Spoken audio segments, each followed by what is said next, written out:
I will invite the panelists to join us at the table, and I guess we have half an hour to take questions from the audience.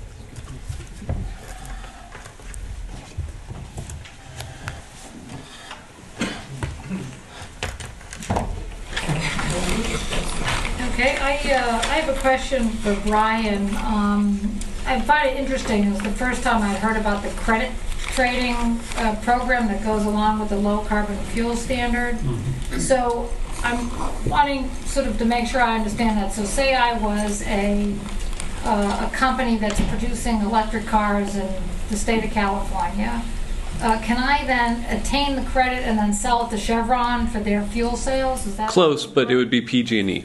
Okay. If PG&E install smart metering, actually, we were discussing this earlier today. If we get more of the smart metering, smart grid technology out there, so the PG&E can document how much of their electricity is going into transportation, all those megajoules or BTUs of electricity that they sell into transportation, they can generate credits that they would then sell to Chevron or Shell or who have you. Would it be PG&E or the fleet owners? I mean, why would you give it to PG&E if I'm the one who if I'm Waste Management and I buy a fleet of electric cars, shouldn't I get the credits, not PG&E?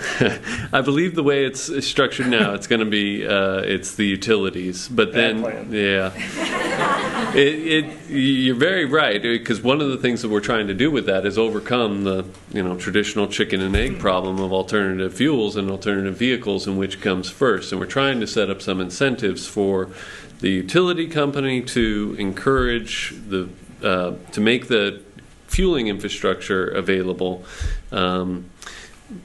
Possibly there would be some ability for deals to be worked out between the fleet owners and the fuel providers. So if you manufacture the cars, you don't get any possible credit?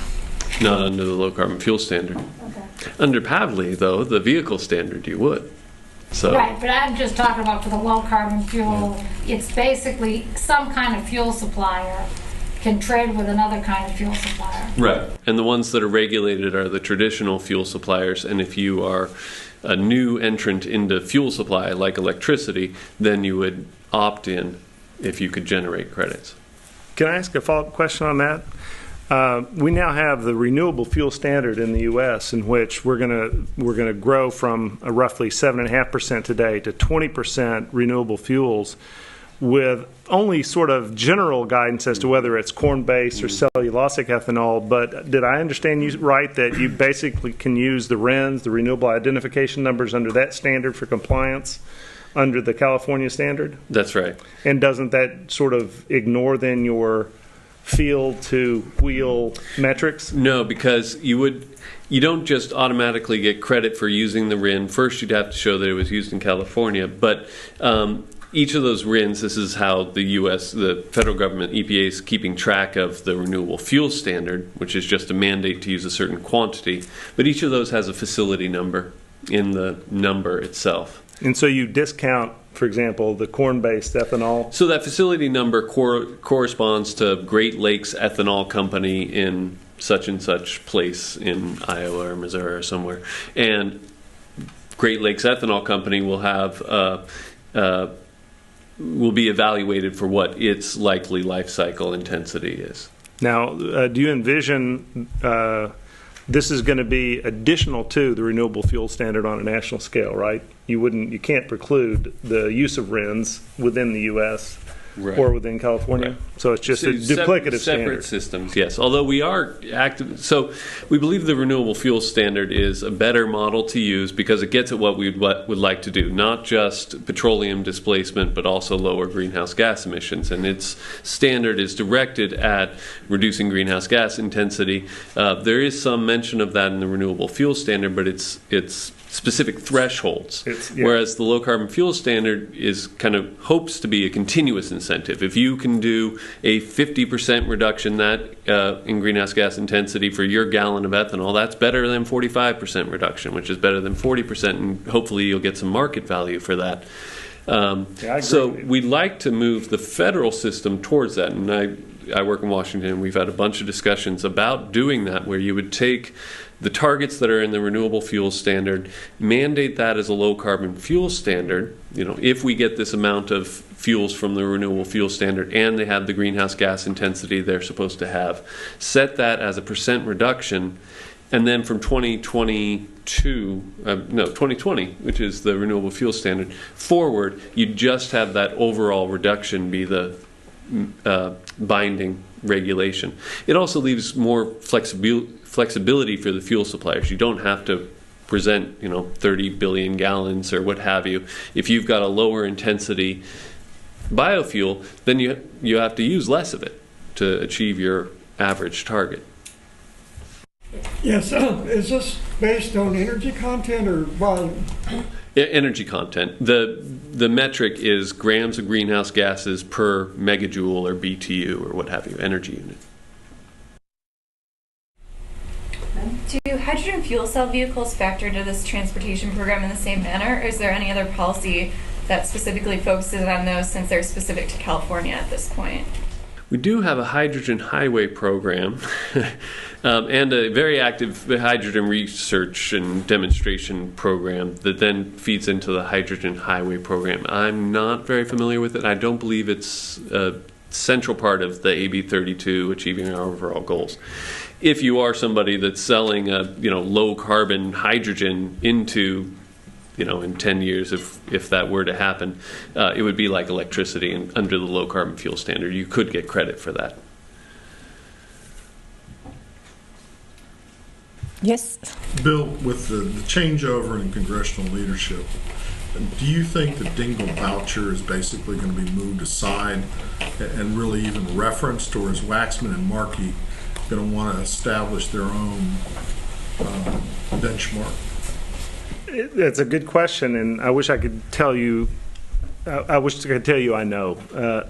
It's very difficult to predict. If you look at the Waxman bill, which was introduced in March of last year, I think, and he hasn't introduced anything since, I think that's just not going to pass. I mean, it literally is 20 pages, and it's essentially like the AB 32. Go do good, EPA. And whereas in California, where the car basically is a tool of the governor and there's a lot of direction he can give and shaping, I don't see that happening at the federal level. And I can't imagine EPA having the capacity to develop that entire program in a time frame that's meaningful. I think it'd take 10 years. So I think large components of Dingle voucher are going to find their way into a House bill. I hope it's frankly more streamlined than it is now, and a lot better than the Lieberman-Warner bill that was introduced, which was a disaster in the Senate earlier this year. It was just, talk about a maze of complexity and stupidity. If I can add something to that, just Chairman Boxer in the Senate has declared her intention to take the lessons of Lieberman-Warner and present something much more simplified, and she is on record as praising the benefits of the simplicity of the AB 32 approach. Just set the goal, let the agencies come up with it. I agree that it isn't viable in the Congress as a whole, but if Lieberman-Warner sets the one end of the spectrum in terms of complication, then I think we will. Perhaps she'll introduce some legislation that looks more like the Waxman bill, or certainly the Waxman bill will take up that other end of the spectrum. But it will pull wherever Congress is to leaving some more choices up to agency than was in other legislation. Yeah, thank you, Susan.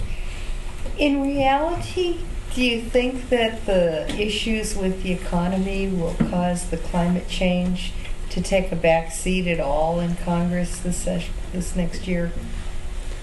I'll give you my opinion. I think the answer is absolutely not. And there's two reasons. One is the administration and a lot of the Democrats, and I'm a believer in this, believe that a lot of the stimulus investment to address climate change is indeed stimulative. It's going to be focused on renewable energy, infrastructure that will support a renewable economy, things of that nature that will be stimulated. Number two is we're going to pass this legislation within the next 2 years, but its effective date, that is the first year in which compliance is going to be required, probably won't be any earlier than 2012. And if we're still in this quagmire in 2012, we've got much bigger problems to deal with. So I think the answer is no, it's not going to slow. The economy is not going to be the thing that slows down climate legislation. I have 2 cents to add to that as well. Just I think a lot of far too much attention actually is given to a simple fix of a cap and trade program. When we talk about climate legislation, then it'll just be a cap and trade. I do think that we won't see grand proposals for. Likelihood is that we won't see a grand proposal for cap and trade legislation out of the gate, out of the Obama administration, or even in the first few months of the next Congress. But we will see a lot of attention in stimulus legislation, in the economic recovery program, or new energy legislation, new transportation legislation with a focus on climate change. And that will be a major theme. And that these programs lead to, are part of a portfolio approach to climate, energy efficiency, renewables, vehicle efficiency.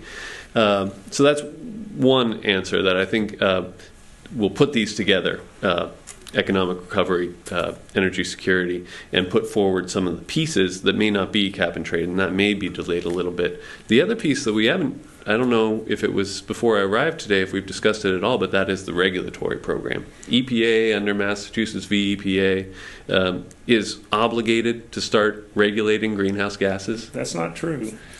Okay. They're obligated to make an endangerment determination. Well, they're not even that. They've got to decide to regulate or say why not. I think the endangerment is pretty likely. Yes. The science is pretty clear that they'll have to. I guess there is some way out that they could say, gosh, this is too darn complicated, we can't do it. Well, I don't think that's likely. My own projection is that EPA will start regulating unless Congress steps in. Hopefully, if EPA is smart about it, they'll start regulating some things that make sense first and leave the ones that are more difficult for later. So we'll see some vehicle regulations. Obviously, in California, we think it very sensible to start regulating the greenhouse gases from vehicles. Maybe some new electricity generation standards. So you would have to use the most efficient kind of electricity generation for a new unit. Those kind of regulations would be the first ones coming out. Then the more problematic ones, such as a national ambient air quality standard, which a lot of people doubt would be a good idea. If you could hold off on those for a while, then you give Congress a chance to actually act. But that regulation will be both a driver of Congress to act and something that happens on climate in the near term that doesn't have anything to do with this grand cap and trade program. Yeah, no, I agree. I think it's very likely that they will make an endangerment determination, and they will, though, then propose specific regulation. I can tell you, I work real closely with the staff who's dealing with this, and the professional staff. This is not the political influence folks. The professional staff don't want to do it. They want to create the pressure. They want Congress to regulate in this area. But the Clean Air Act is a very poor tool for regulating climate change. There are elements of the Clean Air Act which would be real efficient at doing specific things. But like everything else, there's this whole plethora of unintended consequences which can be very negative once you decide to regulate under the Clean Air Act.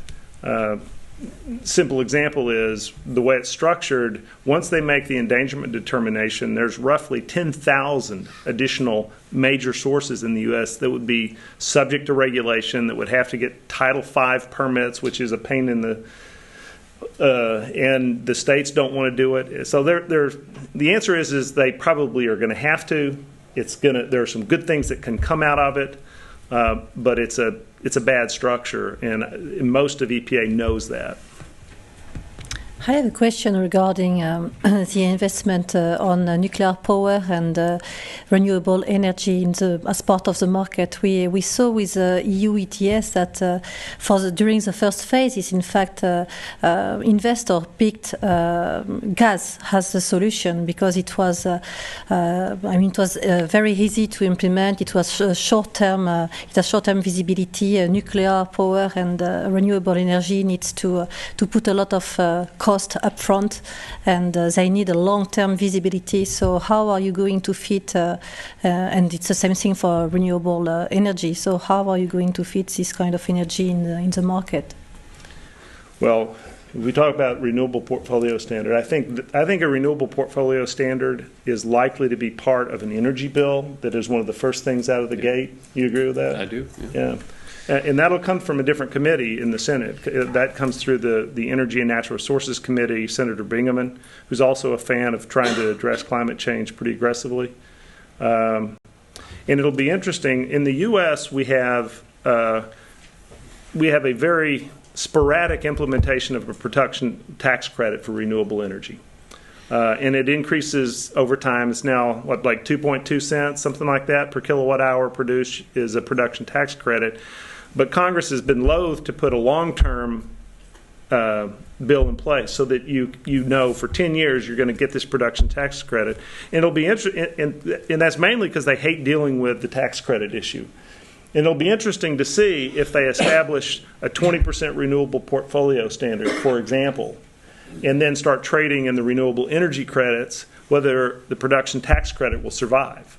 Because that'd be a double, and maybe the answer is it does, and that just helps stimulate renewable energy, or whether the renewable portfolio standard then supplants the continuous renewal of the production tax credit. What do you, I don't know where to. I mean, making those tax credits permanent, making them refundable is a major proposal in any stimulus. Not permanent, long-term extension is a major proposal in stimulus legislation, and that would occur even before Bingaman's RPS. So right. I don't know which. It'd be interesting to see. Maybe but then. Both.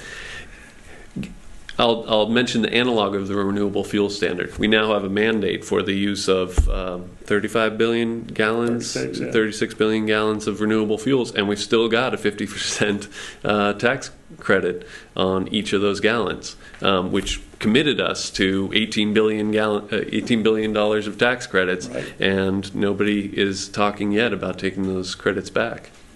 Good point. But with respect to nuclear, there are 9 announced new nuclear plants. I think 2 permit applications at the NRC. At this point, other than what's called the Price-Anderson, essentially national insurance for nuclear catastrophe, I don't think there's any appetite for big subsidies for nuclear power because there's plenty of capital that's available to do it. It's regulatory impediments that are slowing down nuclear power right now. Getting a license out would be helpful. Well, on the renewable fuel standard, I know that the EPA came out a few weeks ago and they had a recommendation in place for next year that 100 million gallons had to come from advanced biofuels, and they essentially rolled that into 2010 because to give companies more time, because there was only about 28 million gallons worth of capacity expected, so there was no way they could meet that. And I was just wondering, do you think that's any indication of how they're going to kind of approach some of these benchmarks on these larger climate policies, where they're going to set these benchmarks, or are they just going to kind of sit back and say, oh, well, the market didn't figure it out, so we're just going to kind of change our, standards? Or do you think they're going to put more, incentives and mechanisms in place to kind of keep the ball rolling? That's a great question. Let me say, I think that's one of the dangers of a CARB-like bill in the U.S. at the federal level. Is I don't want to give EPA that much discretion. I'll just add to it that I hope our new Department of Energy Secretary Chu from Lawrence Berkeley National Lab, California, reorganizes that agency, which has really been less than ideal in helping the renewable deployment to do exactly that, the kind of backup. Let's set our goals, and I do think that that's where Congress should be, but then engaging the machinery of the agency to be working with the industry to make sure we meet those. I mean, It's definitely a balance, though, between letting the market, setting goals and letting the market meet it, which is a worthy, economic principle in this country, especially, but and managing the market over much. But we do need the Department of Energy in there to really help work with the deployment. I have to say, in fairness to DOE, because I know the guy who was in charge of going out and trying to get those fuels on the market, at the time the bill passed the Congress, anybody who was an expert in that field could have told you that we would never have had that supply. So I do think it's worth debating. What is the policy? If you're going to pass a target, even in Europe, we pass certain targets for renewable portfolio standard that cannot be met, right? It's like, what is really the proper policy framework? Because, then the public thinks something's handled, but it's not really handled at all, right? That whole bill on biofuels has mandated things that are impossible. There's physical reasons why some states can't get to 10% because of transportation and other kinds of logistical problems, which means the nation can't get to an average of 10%. But no state can go beyond 10%. Because no car company will warrant any car to use a fuel that has more than 10% ethanol. So say the state of California was willing to allow 15% ethanol or even mandate it, no one who has a currently owned car could get a warranty for ethanol plus 15, right? So you can't really get there.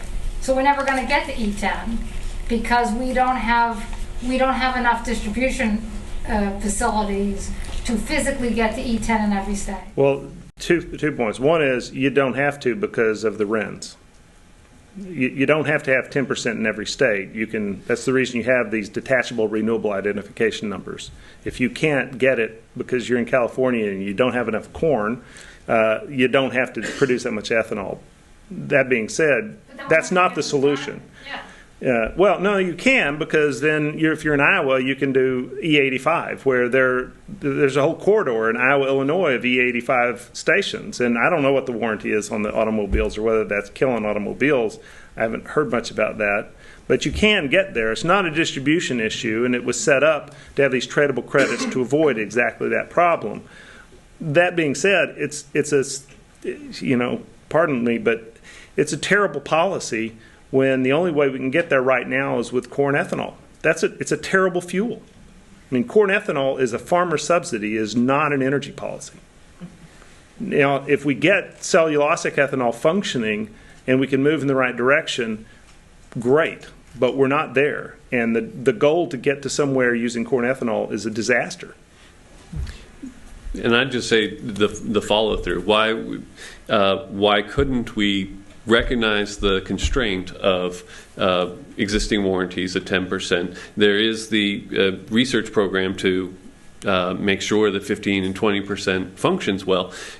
Could that be stepped up? The 28 million gallons that you mentioned of cellulosic that will be online, most of that, or a significant chunk of that, is a result of this DOE loan program to the demonstration plants. That could have been bumped up. I don't know if that's the best way to get there, but it could have been. So there are additional follow-through that could have of programs and policies. You then have that balance about how much we're interfering in the market. But it's a difficult. I mean, the policy decisions are hard. Do you set goals or do you not set goals? You almost have to. And then if you set the goals, how do you stimulate the economy and investment in technology to reach those goals? And if you don't reach the goals, what do you do? That's why we can't give it to EPA. That's why Congress has to come to grips with this, and they have to be accountable, and they have to come back and redo it. You can't ask an agency full of professional bureaucrats to do that. But to be accountable, they need to be tested within the political cycle. Yes, which is the reason that downward path has to be politically sustainable.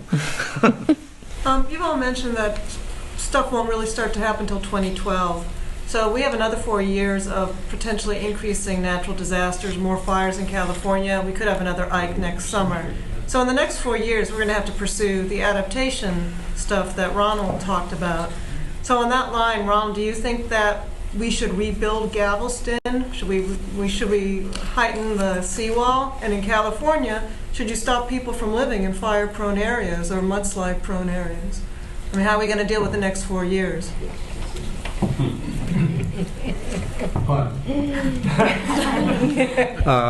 It would be very difficult for people to move off of Galveston Island. There's emotional bonds there that just transcend anything climate will do, and are willing to go back in there and get wiped out again. That's a problem with a lot of things that people play statistics with their emotions. Lightning does not strike twice in the same place. Therefore, let's go live in Galveston because it's already been hit. What do? The seawall in the first place is not a very good answer because the water goes around the back of it. And the flooding came in not across the seawall, but from behind the seawall. So that's not a very good answer. Personally, if I were king of Galveston, I would buy everybody out and move everybody off the place. And use my taxpayer dollars to do that, right? Yes, but part of the incentive package. Well, what better way? You give a person whatever amount of money it takes to buy their land, and let them go out and buy a house somewhere, increase the housing market. I mean, it's just as logical as some other things I've heard. Otherwise, you're spending the money on the National Guard and the other response that we're giving and your insurance rates when they go up. Because if I can just use that adaptation to mention, for one thing, we've not got 4 years of it. We've got it, the next century. The atmospheric concentrations are raised. We're experiencing climate change, and it's a stock pollutant. It'll be around for a long time, unfortunately. There is some unavoidable impacts of climate change that we will have to adapt to. In California, the governor recently signed an executive order that all public planning must plan for 1 meter of sea level rise. So if you're going to build a road or a sewage treatment plant or something, you've got to plan for whether it will be inundated by a meter of sea level rise or some storm surge accompanying alongside a meter sea level rise. That's really significant. That's big. That's a big deal. It's really smart. It is. And I work in Washington, and a lot of what I work on is the politics of this. So adaptation, I think you mentioned, is it an either or? It is a both. And adaptation actually is one way to get people that would be reluctant about mitigation to come on board to start to discuss this. When California is planning for a meter sea level rise, that makes a lot of people's eyes open wide looking at the cost of adaptation for even just a meter, and what if it were 2 meters? And then they really get concerned. Alaska, I'll mention, as a state that may not be on the forefront of mitigation, but they are on the forefront of adaptation. They are having to move communities now that sea level rise or melting permafrost are really impacting, kind of like Galveston. So they are aware of the costs that it's already impacting them. That may make them more likely to come to the table to say, well, we've got to do something to avert further dangers from it. So adaptation is really something that we should be pursuing side by side, both because we're going to have to, but also hopefully because it'll help our mitigation effort. There was a recommendation in Bolivar. I showed you a picture of Bolivar. It's totally wiped out. That if you're going to rebuild, it has to be on piers at least 17 feet tall. Nobody would buy that. Well, we don't want to go up 17 feet. That's too many steps. So. I had a question. Much of the discussion today has been about all these new alternative energy sources. But the fact is, and the reality is, that coal will continue to be an energy resource. Coal is an extremely powerful presence in Washington. 27 Democratic congressmen have signed on to a resolution that they're not going to respond to anything because it's going to put their folk that work the coal mines out. And those folks are not going to become green farmers or something like that. They're going to be displaced. How does coal fit in? Where do you think coal will be in 15 years?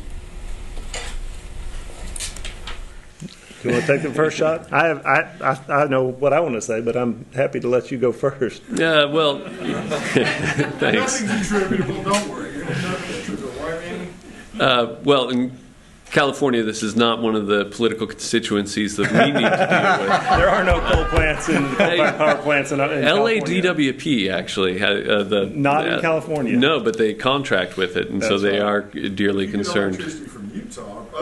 They do. The They Four do. Corners Power Plant, LADWP, owns about a quarter. But as well, I mean, we're talking in Washington. We do need to talk with much of the country that gets its power from coal, and I think a lot of what we're talking about is electricity growth. How will the future be? And that's where the renewables and the reducing our demand growth goes. But a lot of it comes down to carbon capture and sequestration. And I wish there were a greater diversity of numbers, but or options. But a lot of our eggs are in that basket. Yeah, your question sort of gives you the answer. We have no choice but to rely on coal for an extended period of time, and we have no choice but to develop carbon capture and sequestration technology that is exportable to China and India.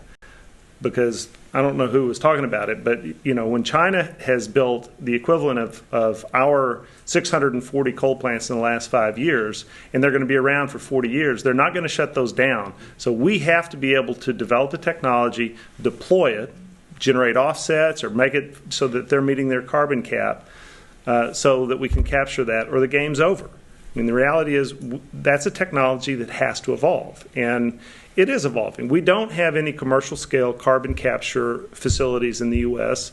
There's a pilot project that's being developed in Texas. There's a control technology that is being permitted now in Delaware, all of which is going to generate the pure stream of carbon. And then the question is, where's Blue Source? How much are they going to charge to build a pipeline to take it out to EOR fields or to geologically sequester it in the deep brine? But that's the infrastructure play. But again, you start talking about $500 billion of investment to build this out, and it just doesn't seem that big in a $46 trillion a year economy.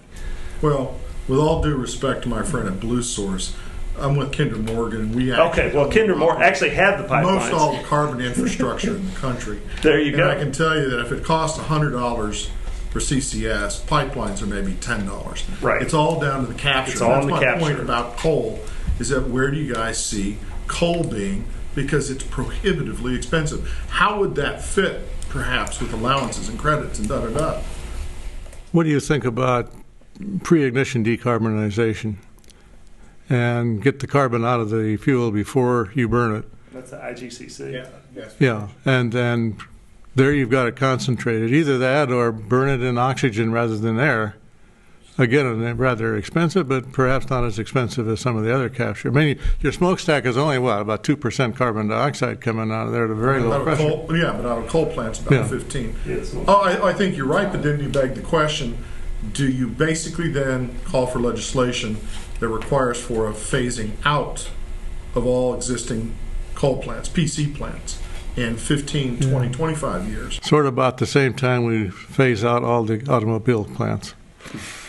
No, look, well, that could be next month. Look, right now, whether you build an IGCC plant, an integrated gasification combined cycle plant, which DOE was working on, and that plant was coming up to about $1.8 billion for a 600 megawatt plant.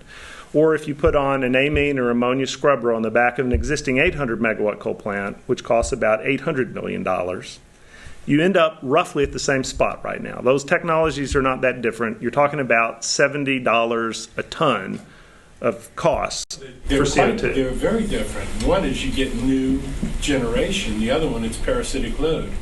It's true, but when it's very different. The parasitic load on ammonia scrubbing is like 25%, which is a big cost. You get a new plant, you're doubling your power generation. When you're crippling. I agree. I'm not disagreeing or preferring one or the other, but all-in cost, from what I've heard, is not that different. I don't really care which one we go on. I'm just saying, going forward, we've got to have one or the other or both. I mean, I don't care which. I have no technological preference whatsoever. But you got to keep in mind, we do have 640 existing coal-fired power plants, so we can't just replace those. We talked about certified emissions reductions through the CDM as a potential for being kind of the common currency for kind of harmonizing or kind of allowing some of the kind of cap and trade benefits to be achieved on an international basis. I'd like to know kind of your opinions as far as what would need to happen for the CER, or perhaps maybe what are some of the faults in the CER mechanism right now, what would really need to happen in order to strengthen that so it could function as that common currency, and might there be any approaches actually that allow for kind of direct kind of trading without necessarily having to use an offset type mechanism? So especially, for example, if you've got, for example, utility companies that have power plants in both Europe and the US, and they're trying to figure out, okay, you know, using some type of trading mechanism, being able to create reductions across their fleet, kind of trading credits directly between Europe and the US. I think it'd require a treaty act. I mean, the financial industry can do that, essentially, right now. If we had a cap and trade program nationally and we had U.S. allowances and they're trading for, you know, because we're not going to be as aggressive as Europe is, and they're trading at $20 and Europe's trading at $30, the financial industry can figure out how to equalize that, as long as you have a sufficient number of people playing in both markets who care. Like, you know, those swaps can get structured without a whole lot of difficulty, and the CERs may be the easiest way to do that, because the CERs will be usable in both jurisdictions. I mean, what needs to happen? I mean, the clean development mechanism is very cumbersome. It's been subject to a lot of criticism because there have been some non-additional, not good projects that have been certified. But as I think it was the minister from Sweden said, look, you know, there are some bad apples, but that doesn't mean I don't like apples. You know, we still like offsets, but we just need to make sure that the projects that are being approved are indeed good additional projects. But beyond that, the CDM's too bureaucratic. It needs to be more streamlined. I'm hopeful that, like CCAR, which is really quite efficient, they've got a very good protocol set up for testing and validating good projects and verifying the quantities that are reduced. If EPA will adopt that same program, I would be very happy. I don't have high hopes that will happen, but I do hope it will happen. I mean, you've got a lot of experience with CCAR. I mean, I think it works well. Well, not me personally. No. I will say that one of the difficulties that we see with that, and this may not be a problem at the U.S. national level, but at the state level, where you have preferences about what type of offsets will be acceptable within that system, for instance, in California or some of the other WCI states, then you've got are you setting up different prices for the same basic currency for a basic CER? Different types will earn different prices. That's the reason we need a national program and not regional programs. We still have the time to take a couple of questions first, and then you. Okay, I had a question for Brian. With respect to the cap and trade, you said in 2015 you would include natural gas and also transportation fuels in the cap and trade. And my question is, what's the point of regulation? And then we also heard Bill talk about the fact that he'd prefer a carbon tax on transportation fuels, and that California actually considered a carbon tax on transportation fuels. What was the second question? Did we consider a carbon tax on transportation fuels? That was the second question. Right. First question, natural gas will be covered for electricity generators. So that, but the point of rate, and then in 2012, so then in 2015 for commercial and residential uses. And I believe it's at the load serving entity, the LDC, local distribution company. That probably actually hasn't been decided yet, because our cap and trade program is still very early in regulatory development. We're very committed to working with WCI as we do it, so WCI is kind of a slower process than California by itself. The second issue, I'm not sure of whether we've decided in depth. We will have a fee on carbon at some level in the economy. That's just to fund the overhead of the program. but it's not a tax to separately drive policy outcomes. Do you see the point of regulation being the refiners on the transportation side? Refiners, no. The fuel providers, so those that sell fuels into the state, it may be the same, but yeah. Refiners plus. I wanted to go back to adaptation and the problem with people who insist on dwelling in places where they shouldn't be building houses. Isn't that managed by insurance? Can't that be managed by insurance? It could be. It's managed by some insurance policies, but not others. I realize that, the flood insurance, for example, there's always been this thing, you get flooded out once, okay, you can rebuild, you get flooded out again, and we're going to buy your property and you have to move. That's what I understood flood insurance was supposed to be. Well, I know people who lived along the Trinity River who get flooded out regularly. Do they have insurance? I don't know whether they do or not, but they're back next year. And the same thing is if you build in the forest, you can't get insurance, right? Mm-hmm. I mean, that seems to be the way to manage. Well, you live without it then. You take the final way of doing it. Just take the risk. Well, but FEMA doesn't seem to work quite that way. If you can get your money out of them, they'll allow you to rebuild there. As I said, they tried to put a regulation in. If you rebuild, you have to go up 17 feet. And people just refused to do it, and everybody caved in on it.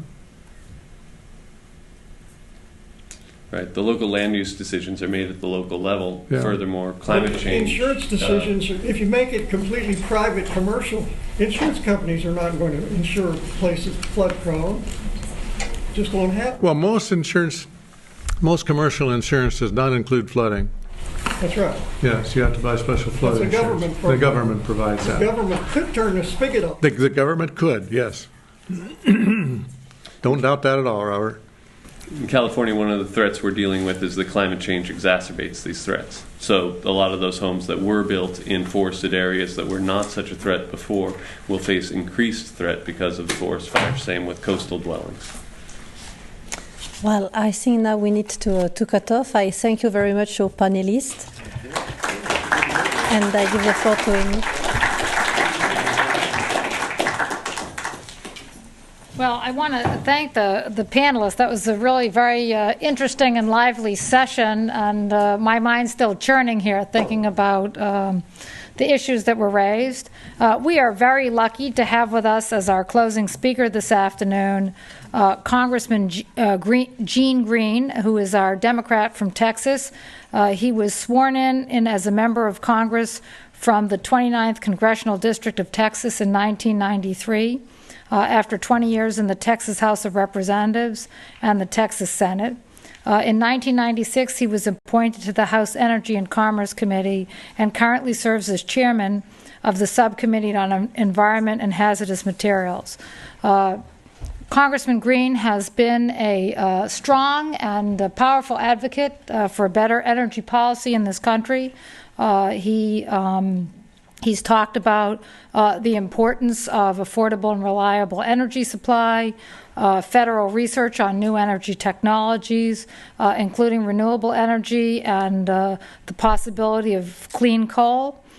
He's also been an advocate for expanding our ability to drill offshore, which we here also at the Baker Institute done a lot of research on positive effects for the natural gas market in doing that. And also enabling carbon tax pricing or carbon cap and trade to allow us to have the sufficient natural gas to be able to switch to natural gas from some other generation sources and not be having to import all the natural gas from other places. So we really appreciate his voice for our industry. And I welcome him today and ask him to talk to us a little bit about the subject at hand. Thank you. Good afternoon. It's a pleasure to be here and talk about one of my favorite issues is, of course, energy and climate change, because that's except for the economy, I think probably the number one issue that Congress will deal with over the next year and a few years. In fact, I think it'll take a number of years if we use the European experience on trying to address carbon capture or climate change. It's an honor to be able to speak here, and I think the issue, like I said, will dominate our both domestic and international political landscape in the years to come. I serve as a senior member on the Energy and Commerce Committee, having been there for a number of years, and which has primary jurisdiction over the Clean Air Act. And any potential efforts to cap greenhouse gas emissions, I will be involved in one way or the other. I also have a very urban district, and I have a district that includes most of the petrochemical complex in East Harris County. Our district's north in East Harris County, and our job base and our tax base typically come from those refineries and those chemical facilities. But whether you live in urban Houston, Texas, the energy capital of the world, as we like to call it, or rural Africa, few issues transcend national borders and continents like climate change. With the release of the International Panel on Climate Change, the IPCC reports, there's clear scientific consensus that human activities, particularly the burning of fossil fuels, have increased emissions in atmospheric carbon dioxide, CO2, and other trace greenhouse gases which contribute to global warming. Even without that, I was convinced about 2 years ago whether the scientists agreed with that, but I think the American people was to that point. And in a democracy, we're responsive to our folks. So I think about 2 years ago, I saw the pendulum change from folks saying, well, we don't know if it's an issue, but now we know that there's at least the American people feel like it, and the scientists, like I said, at least a large number of them agree that there is an issue with carbon dioxide. The global warming science debate is basically over. I know the political debate is over, and now it's just a solution on how we're going to deal with it. In February 2007, the IPCC made this observation: if we keep emitting greenhouse gases at current rates, we will see bigger changes this century than we did in the previous century. The amount of warming will depend on choices human beings make. While the choices we have to make as human beings, as individual nations, to address global warming are not set in stone, one thing is certain: our fates are intertwined, like I said, whether you're in rural Africa or an urban area of Houston. We're not facing rising temperatures now or altered climate systems alone as citizens of our country, the European Union. It's really every nation on earth, and we face all these challenges together as a world. International negotiations, few will disagree that the path toward climate change will require immense international cooperation, dialogue, and strong leadership, particularly from the United States. And the United States has joined with world leaders to ratify the original United Nations Framework for Convention on Climate Change, which committed parties to a voluntary goal of reducing greenhouse gas emissions. The U.S. took an active role in negotiations on the Kyoto Protocol in 1997, which resulted in first legally binding restrictions on greenhouse gas emissions. All industrialized nations or Annex I parties would commit to reducing their overall emissions of GHG at least 5% below 1990 levels between 2008 and 2012. However, Kyoto was not sent to the Senate for advice and consent, either by the Clinton administration or obviously by the Bush administration, because of the Byrd-Hagel resolution, which foresaw many of the same issues that Congress debated in 2008, that the United States will not support a treaty that would harm our national economy or that did not include mandatory obligations on all the world's developing nations. The exemption of developing countries' parties in the Senate resolution stated is inconsistent with the need for a global action on climate change and is environmentally flawed. And later, of course, the Bush administration rejected Kyoto Protocol and instead initiated voluntary efforts, and this year actually announced a new national goal to stop growth of U.S. greenhouse gases by 2025. And perhaps the most noted U.S. effort has been the Asia-Pacific Partnership on Clean Development and Climate, the APP, a voluntary partnership which includes, among others, the U.S., China, and India. the world's largest emitters of greenhouse gas emissions. With the goal stated reducing greenhouse gas intensity and developing more effective, cleaner technologies, concerns have been raised that whether the voluntary action of the APP will supplant efforts by the largest emitters to commit to the binding reductions called for in Kyoto.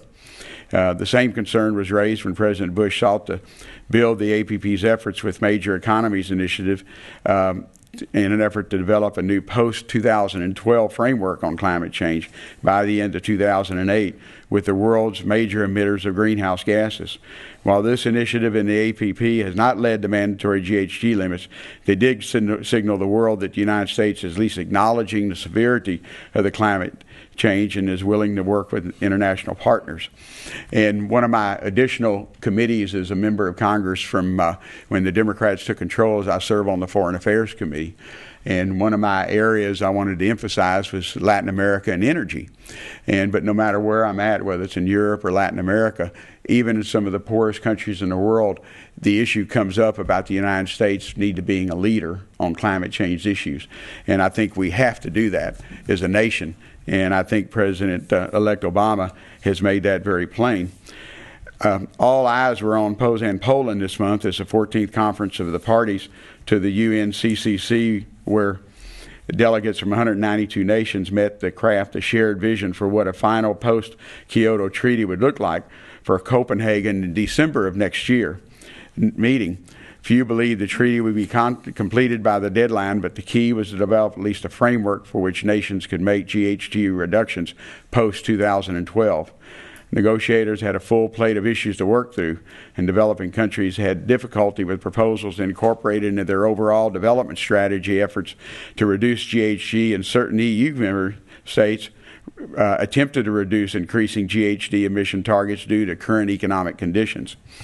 Progress was made in Poznań, but it's clear that without significant leadership from the America, major developments and firm commitments are unlikely to be made. And again, President Obama's transition team did not attend the conference, but he did give make an appearance, a video appearance in an earlier summit, and talked about the new chapter in American leadership on climate change. So I think the message is being sent to the world. The next chapter, whatever contents it must be written after considerable debate and compromise and buy-in by legislators from very different constituencies, including ours.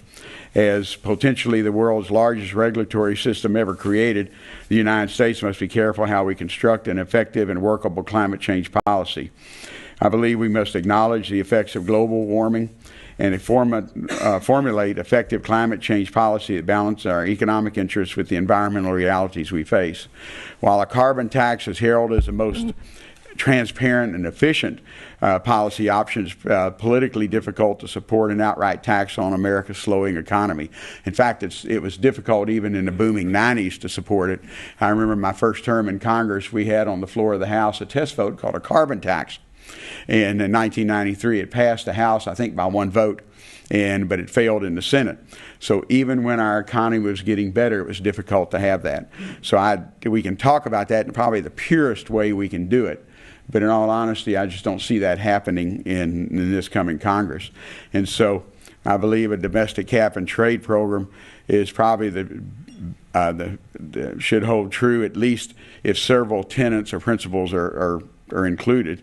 First, foremost, any domestic climate change program seeking to limit GHG emissions must include robust initiative to encourage big emitting developing countries like India and China to curb their emissions, reducing their own emissions while major reducing our own emissions while major emitters avoid mandatory reductions, do nothing to avoid the destruction of our climate is a worldwide issue. A recent report issued by the Energy Information Agency found that between 2005 and 2030, carbon dioxide emissions worldwide will increase 57%. Developing countries alone will account for 75% of these emissions.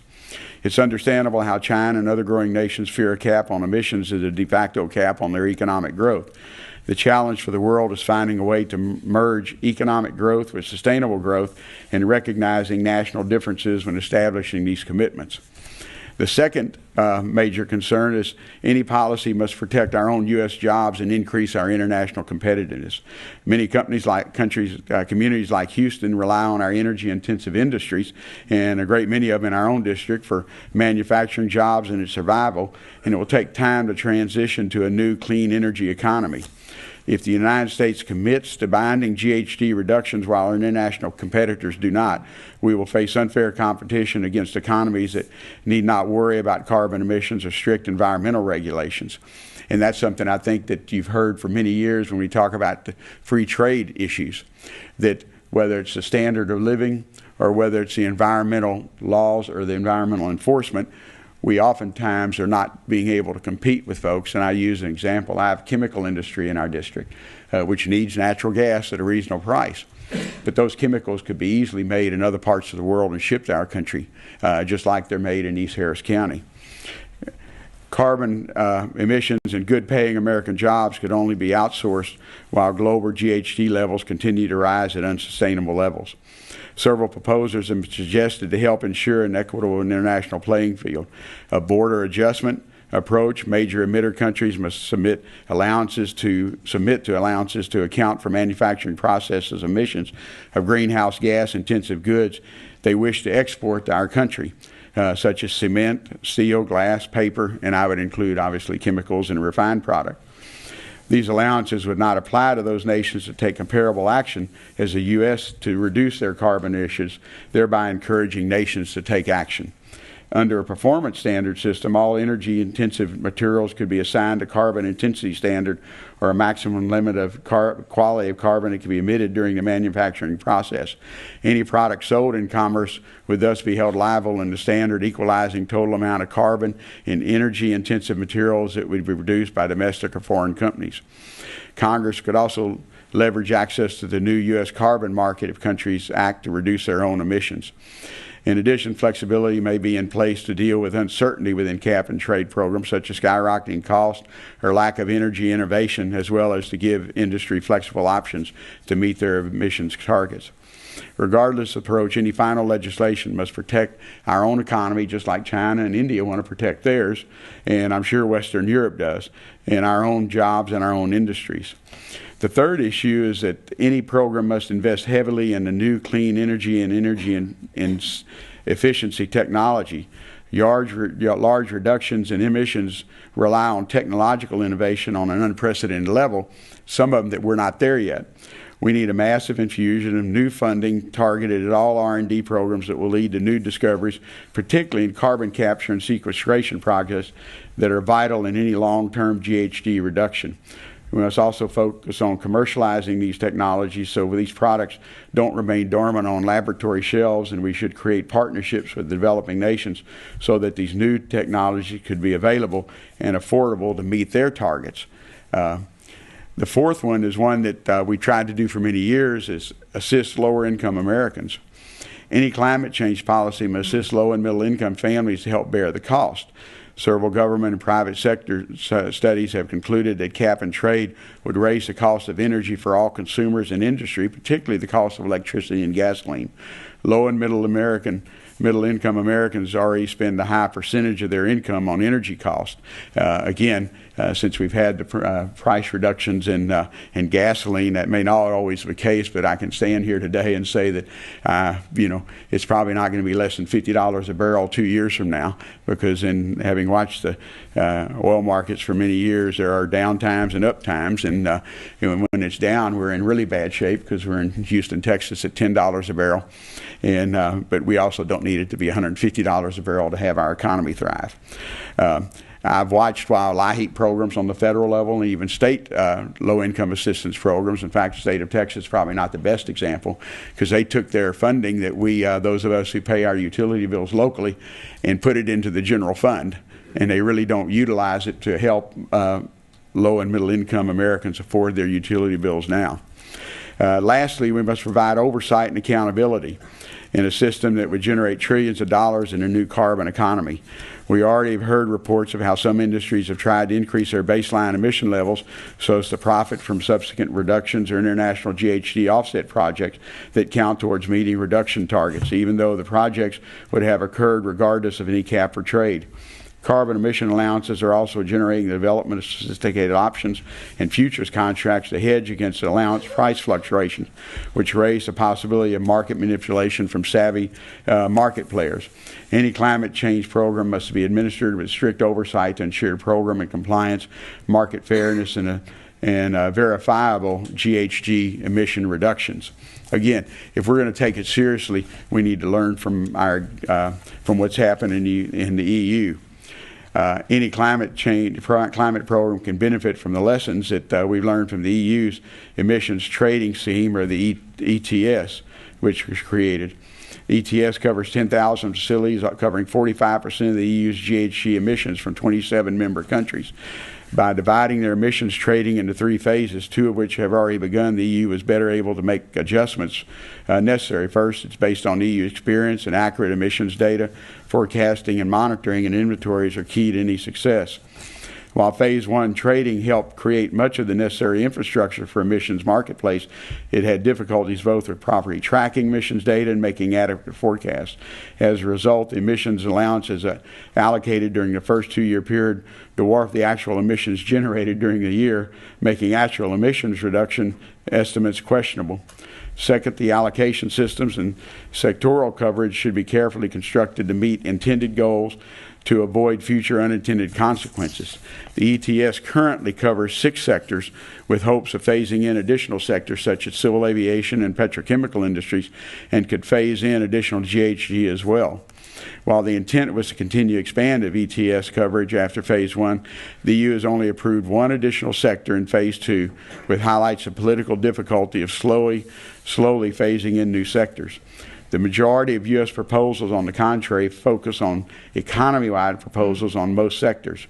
Allocation systems, while they provide allowances for free or at auction, are also difficult to change once set. The EU chose a limit of 10% on the amount of allowances that would be auctioned in Phase 2 and proposed increasing this to 2/3 of all allowances in Phase 3. However, no EU member state came close to meeting this limit, which shows the difficulty of increasing the auction of allowances and merits discussion on whether allocation levels should be specified in the law. Finally, mechanisms that increase flexibility to reach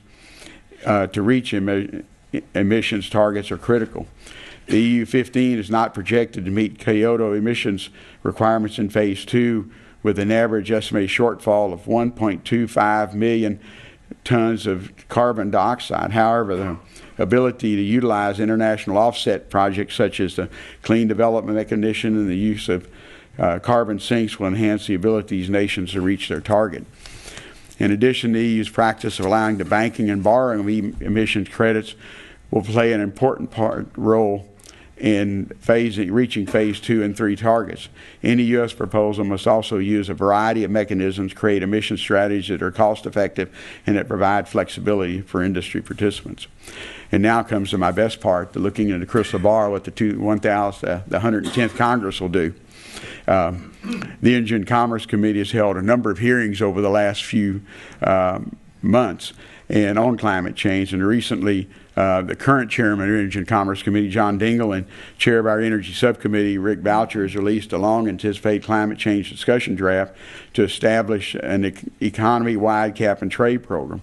The draft covers approximately 88% of GHG emissions in the United States and seeks to reduce emissions 80% by 2050. The bill has sought to manage costs by allowing entities to bank and borrow emission allowances, creating an allowance strategic reserve if prices escalate too high, and permitting international and domestic offset credits, including border adjustment provisions. It also includes 4 allocation schemes for discussion, which range from allocating all allowances free of charge to industry to minimize industry compliance costs, to providing most allowances for use as rebates to consumers of energy. While Chairman Dingell will no longer be the chair in the new Congress, his legislation to set a broad marker for discussion will be viewed as a starting point on next year's Energy and Commerce. The Senate took the initiative on moving climate change when the Committee on Environment and Public Works passed S 2191 in last year, or earlier this year. This bill creates a comprehensive cap and trade seeking a 70% reduction in greenhouse gas emissions below 2005 levels by 2050. It established Carbon Market Efficiency Board to observe the allowance market and would auction off 18% of the carbon allowances in 2012, increasing to 73% in 2036. Senator Boxer introduced additional legislation 3036, which combined the reported version of 2191 with revenue neutral amendment. The Senate failed to take up that bill 3036 on a roll call, and bill supporters withdrew it. The failure to invoke cloture rests in part on one simple argument: the cost of our slowing economy to move forward with climate change legislation would simply be too high. And I think that gets to the other point, that our biggest issue is what are we going to do with our economy the way it is and to try and address climate change. And when you look at what's happening in the European community, they're concerned as we are in our country about how we're going to respond. I think President-elect Obama has made it plain he wants to tackle climate change, but I also know that that was typically before the economy started to have problems in the last few months. Some speculate that President Obama was simply pushed for regulations administered after the Massachusetts versus EPA Supreme Court case. In that 5-4 decision, the court held that the Clean Air Act authorized the EPA to regulate greenhouse gas emissions from motor vehicles due to their potential impact on climate change. While this case confirms EPA's authority under the Clean Air Act, I believe it would be difficult to create and administer such a broad program simply by regulation. With its deep complexity and impact on industry, everyday Americans, international relations, Congress, I feel, likely will want to exert its will to craft a national climate change that reflects a political compromise, if not anything else. The House and the Senate commitments have already been made to address climate change in the 2011, and again with Senator Boxer as chair of the committee in the Senate, she will introduce her legislation that streamlines her previous climate change bill she offered with the Republican Senator Warner and Independent Senator Lieberman. Her bill reported to direct the EPA under President Obama to implement a cap and trade program using existing clean air authorities. I don't know if that bill will pass. Senator in chair of the Jeff Bingaman is also pushing a more streamlined approach to climate change. Our incoming chair of the Energy and Commerce Committee, Henry Waxman of California, will take a lead role in drafting a cap and trade and stated that climate change will be a priority. I think climate change will come up during this Congress, but again, I think the big issue is what we're going to do about our economy itself. And I don't think any member, no matter how strongly environmentally committed they are, is going to want to make a commitment that may end up costing us even more jobs. And although I'll close with Richard Branson summarized as saying, our generation inherited an incredibly beautiful world from our parents and they from their parents, and it's our hands whether our children or their children will inherit the same world. And I would hope they would inherit a cleaner world than we inherited from our parents. But again, it's going to be difficult with the economic problems we have. With that, I'll be glad to try and answer any questions. If not, I don't know if my staff is able to come in. Normally, I tell the staff they have to take the tough questions. But again, knowing where I come from, I work a lot on energy, but I also know that the plants that I represent along the channel, a lot of my folks work there, but we also want them to be as clean and safe as possible, and so that's our goal. And it fits in with this, but again, we still like to have that job base. Yes, sir. Congressman, I wonder if you want to express an opinion as to whether you think Henry Waxman will be able to be as effective a legislator as Congressman Dingell has been over the last 30 years. Well, since I'm going to serve under Chairman Waxman, I don't know if I want to make that discussion. I don't think it was any secret I was a big supporter of John Dingell. I not only whipped votes for him, and I helped count them. And because what we did is that in the Democratic caucus, the 4 of us are selected by each side, and we literally count the votes with my counterparts for Chairman Waxman. And so we will see. I know in the Government Operations Committee, I've watched Chairman Waxman bring a lot of folks before the committee. They have some legislative authority, not near as broad as the Energy and Commerce Committee, and how intense he can be. In fact, to the point where I have a lot of employees in our district who work for KBR in Halliburton, and I actually gave Chairman Waxman a Halliburton hat so he could wear it next time the CEO comes before. I said, since a lot of my constituents, they gave me this hat, and gave me a number of hats, and I gave it to Chairman Waxman. He gladly accepted it. I haven't seen him wear it, though, at the committee yet. Yes, sir. Congressman, there seems to be 2 huge issues that you have to deal with in climate issues. One, as was just stated, but also you'd mentioned about India and China having some type of skin in the game, so to speak. How do you see that accommodation working? Is Congress focusing on that somehow? Well, I think you're going to have to. And at least the discussions in this current Congress, that was the issue in dealing with. In fact, I think you can even make that the issue on free trade issues.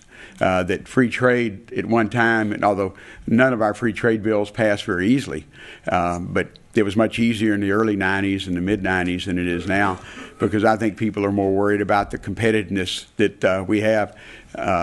And a lot of our normal trade relations or free trade agreements are typically with countries who have much less either legal standards or enforceability of those standards, both on wages, labor rights, and environment. And that's why the issue of coming up with some type of system, if you want access to our market, then you have to also be part of this. And I can see adding, some of the other things that have been talked about in free trade legislation, but it fits in with also climate change. Coming from a blue-collar districts, and that's what we are, so many of our free trade, agreements that have passed, it's difficult in a blue-collar district to vote for them, because typically it's those kind of jobs that will be transferred to someone else. Yes, sir. Congressman, from the equity point of view, while discussing with India and China, on a per capita basis, they are producing so little greenhouse gases. How can we possibly argue with them that they cannot add any more, when this country and the developed countries are adding so much? Even if India wants to do it, how can they do it without affecting the poverty? As it is, 40 or 50% of the poor over there, they don't get electricity. And now to tell them that don't put any coal. The NGOs over there are doing a good job of preventing any coal power plant coming as it is.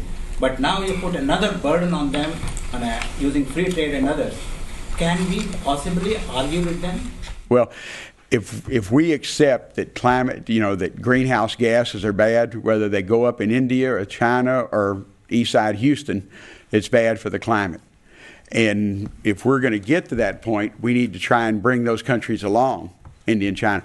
I want India and China to continue to develop those markets, not only for their domestic consumption, but also for us to be able to sell to them from our country. But I also know that if we try to do that on our own workforce, and we're not seeing any comprehensive assistance from countries who are actually those petrochemical plants, like I said, that I have in our district could easily be put somewhere else, and those tankers could come back with chemicals instead of container ships. So that's the concern. And I don't think you're going to get into democracy, members of the House and the Senate, to vote for something that's going to actually be able to transfer that ability. So, and I think the numbers show that actually the United States will no longer be the biggest emitter of greenhouse gases. I think it'll be China. No, that's definitely China is going to produce far more, but on a per capita basis, they don't come anywhere close to the U.S. and the developed countries. Well, and again, it depends on what you have. I know, we still have our own political system, just like China and India want to take care of theirs. We want to take care of our own. And we have to admit China's not really a democracy, but India is. And they would have the same concern. Yes, sir. Yeah, Congressman, we heard a little bit about carbon tax earlier. Could you express your feelings on a carbon tax as a possible mechanism? If we were in a perfect world, that's what I would probably vote for. And like I said, I have a history. I did vote for it at one time, and I regretted it because if you're going to vote for it, you want it to pass. You just don't want to you don't want to take literally the heat from voting for it, because that's probably the purest thing. And I've had people in the petrochemical industries tell me, just put a tax on it. We'll work around it. We'll see how it's going to work. And but again, we would probably have to deal with international trading partners, because if we're going to tax carbon from our country, are we then going to just say, okay, as a business person producing something here, why would I continue to do it in this country when I could export that production capability and bring it back in without some kind of restrictions on our imports of that product? So. Yes, you can apply the carbon tax to the carbon used in transporting the goods from a foreign country to the United States. You could say, if you're not doing anything about imposing a carbon tax in your country, we'll do it for you. Well, and that's basically one of the proposals, that there would be a carbon tax on that product coming in that would match for what we would produce. And you're right, those ships aren't, they produce carbon too, coming over from everywhere in the world. Yes, sir. Congressman, your committee has a very full agenda going into the next year. I wonder if you could kind of talk about how the calendar spaces out in terms of what you see. I probably won't know that until we actually get back in January, because we have had a change in the chair of the committee, and to see what kind of time frame. We have all the health care legislation, which is a big issue. In fact, this last 2 years, we spent so much time on Food and Drug Administration reform and CHIPS program that we haven't had time to do a lot of other things. We only have so much time in a given session of Congress. Although I think you'll see, at least I know for January will no longer be a wasted month, because in the past we would be sworn in the first week and we would be out. I'd be home doing town hall meetings during the week and things like that. But we're in session every week up till the inauguration on the 20th. And I think you'll see a very fast pace on a lot of legislation coming out of the House. Now, the issue will be in the Senate, whether you can get the 60 votes for to delay a filibuster or eliminate a filibuster in the Senate. And and I know I don't know if the Minnesota race is still in question or not. So, yes. Congressman, do you think having Henry Waxman as chairman of the Energy and Commerce Committee makes it more likely or less likely that a significant climate bill gets out of the Energy and Commerce Committee? I think it probably makes it more likely, but he still has to work with a lot of us, and just like John Dingell did. And so that was the difference. And if I could follow up on the question, John Dingell's been cracking heads for many years, and I don't know if Henry has done that as much. And I've served on the committee a long time with Henry, and I was on government reform or government operations before that. But I think there'll be a little bit of issue. But again, we have a new president that has an intensity. We have an increasing Democratic majority in the House and the Senate that are going to want to show some progress on a lot of things, whether it be, health care, whether it be government transparency, lots of things. And frankly, we're still going to have to deal with FDA reform, as we know from the problems at the Food and Drug Administration. My number one subcommittee I serve on is energy and is health care, although I'm probably going to lose that because if I continue as chair of the Environment and Hazardous Materials Subcommittee. But I think it's more likely because we will see on how they count the votes. I notice a lot of our new members are second-term members who don't come from energy-producing states. We formed at the last Congress, or during this current Congress, a group of about 25 Democrats who come from energy-producing areas. And again, it wasn't really a caucus or anything else because we're all independent operators. But and we met on a monthly basis, asked speakers to come in, had the energy industry in to talk to us, and so we could get additional knowledge, and we're going to continue to do that. And I was looking at all the new members who were elected and how many agreed to support outer continental shelf drilling, and there were about 5 of them that did. In fact, I thought it was interesting. One new member from Virginia, said he would support it except off the Virginia coast. And, although I have a good friend, Raul Grajava, who may be in line to be Secretary of Interior, I don't know, who's from southern Arizona, and he typically doesn't vote with us, and I keep saying, "Oh, are you afraid I'm going to drill off the coast of Arizona?" And I keep telling him, Baja California, the Sea of Cortez comes up there almost to the border, and I said, you won't see a drilling rig out there. If there were product there, we'd already have one because Mexico would be drilling there. Yes, sir. One of the comments from the previous panel was that some of the stimulus, that climate change investment could be stimulus or be a stimulus to the economy. Do you have a feel for how much Obama is going to be throwing out of the $1 trillion type number he was talking about as a stimulus package toward whether it's renewables or clean coal or climate or low emission? We haven't seen anything, but it could be part of it. In fact, that would be a double win because we need so much research and development that if we went into that and actually did some of that as a stimulus to stimulate what we could do with cleaner burning energy or how we can burn the current sources we have cleaner, like coal. I voted for clean coal technology every session of Congress for my career, and I've yet to see it happen. And so, it's going to take a lot of R&D to do that. I still feel like that the numbers that, in the next 20 or 30 years are still going to be using oil and natural gas. We may be plugging in our vehicle someday, but over the short term, we're still going to be needing gas. And if T. Boone Pickett has his way, we'll need a lot more natural gas to be able to generate electricity so we can plug in our vehicles. Either that or we'll have to expand the South Texas plant substantially for nuclear power, which I agree we need all of the above. And we need because we do need to have a reasonable price for energy, and I believe in domestic production, but I also made sure in the energy bill of 2005 that we had streamlined the permitting for LNG import facilities, because I also have a chemical industry that needs reasonable price natural gas to be able to have those jobs out there. And if you saw the business section this morning, you talk about the number of jobs that are being cut, both contract workers and ultimately production. That'll get to our regular workers, the employees. So, yes, sir. Congressman, since IPCC came out last year, a large number of scientists have developed this new concept that the urgency is even more acute than IPCC has told us.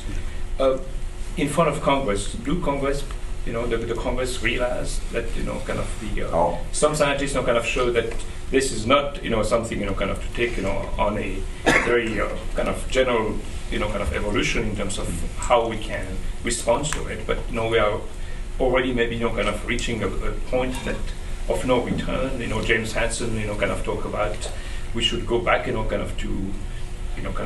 concentration of CO2 in the atmosphere of about 350 or even lower without reaching this tipping point. So to me all the different policies we're trying to implement seems to be not really the real answer to the urgency of the problem. Well, I think the biggest problem you have in democracies is that climate change is a major issue, but if you're out of a job, it's really down the list of those issues. And I think you're seeing that in the EU, who led, and you're seeing it. We see it with India and China. They don't want their growth in their economies limited by the climate change issues, but here they're already losing. Factories are already closing because of the economies in the importing countries. So I think people are looking on the short term now to what we can do with the economy, and there may be some wins that we can do with stimulus into those alternatives and make the research and make them more viable. Because and I come from a state, and because I have the Houston Ship Channel, you cannot go around 610 Loop or Beltway 8 without following a propeller that's been delivered to go out to West Texas to develop our wind power. And so we're growing with wind power, but I don't know if it'll still be the 20% that are in some of the bills for alternative requiring for renewable resources for electricity, but that will be something that will probably pass this coming Congress. Again, depending on the economy, and if it raises costs too much, both for businesses and for individuals, we're going to have to figure out how to pay for it. Any other questions? If not, thank you.